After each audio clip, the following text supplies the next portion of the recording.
Welcome to Lesson 1. Today we are going to create a simple music app. The purpose of this app is to play, pause, resume, and stop a particular piece of sound or music. We will also change the colors to let the user know which button is being used. To start, create a new project using the top left button of your screen and name it Music. Once in the Designer view, go to the User Interface palette and drag 4 buttons into the phone screen. To add space between the button, drag and drop a vertical arrangement between each of the buttons.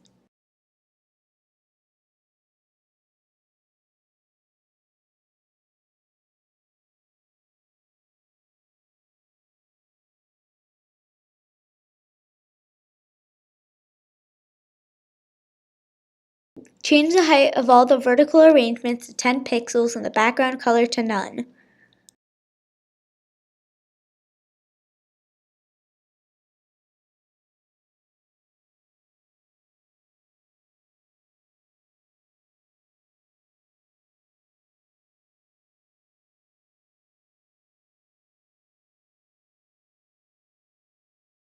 Once finished, go into Screen 1 Properties and change the vertical alignment to center. Now rename Button 1 to Play Button and change the text to Play.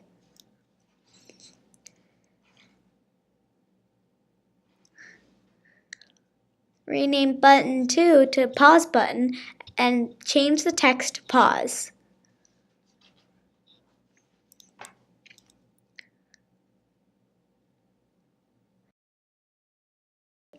Rename Button 3 to Resume Button and change the text to Resume. Rename Button 4 Stop Button and change the text to Stop.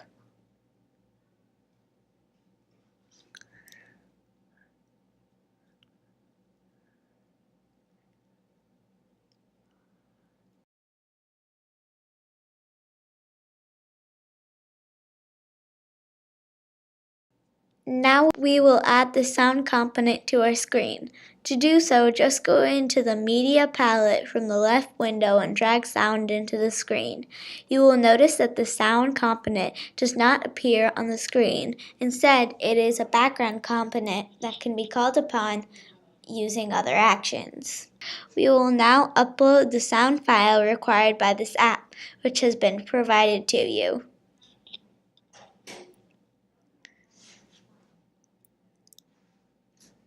Once all the steps have been successfully completed, we can move over to the Blocks view to add functionality to our objects.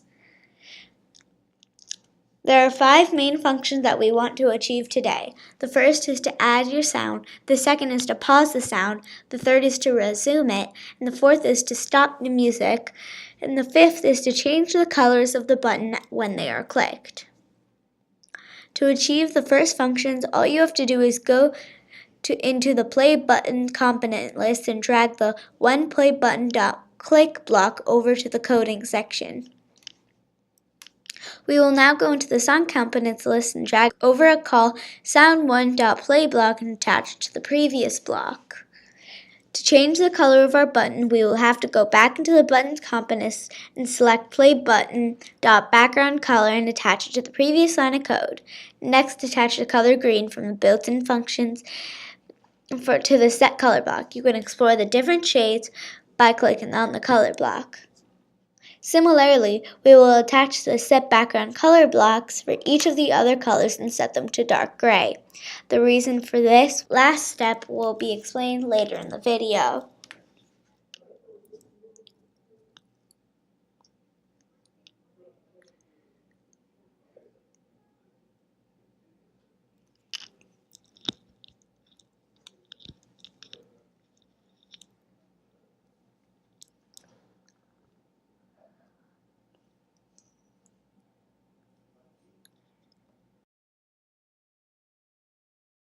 Much like how you coded the play button, we will continue to code the pause button, but instead of repeating the process, all we have to do is duplicate the main .click block.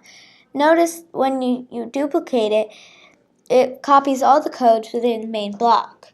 Duplicate the block 2 more times so we have a total of 4 blocks, one for each button.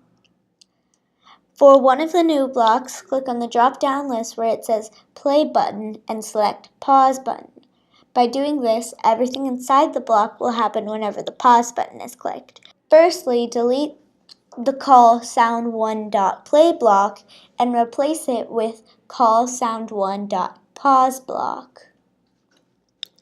Now change the play button's background color to gray to match the other grays and the pause button's color to yellow.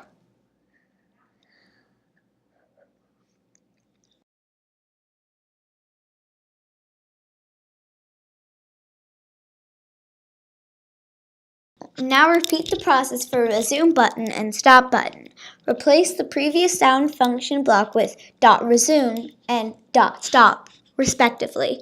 Also change the color for resume button to blue and stop to red, while making all other buttons gray.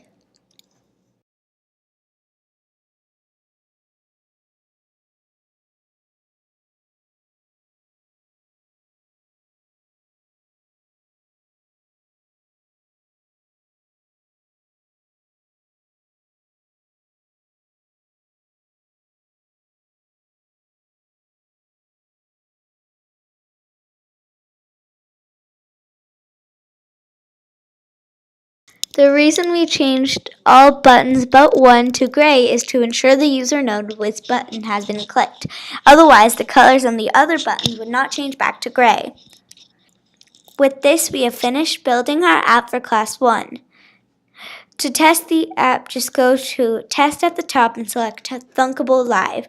Now use the QR code to run the app you just created on your individual device.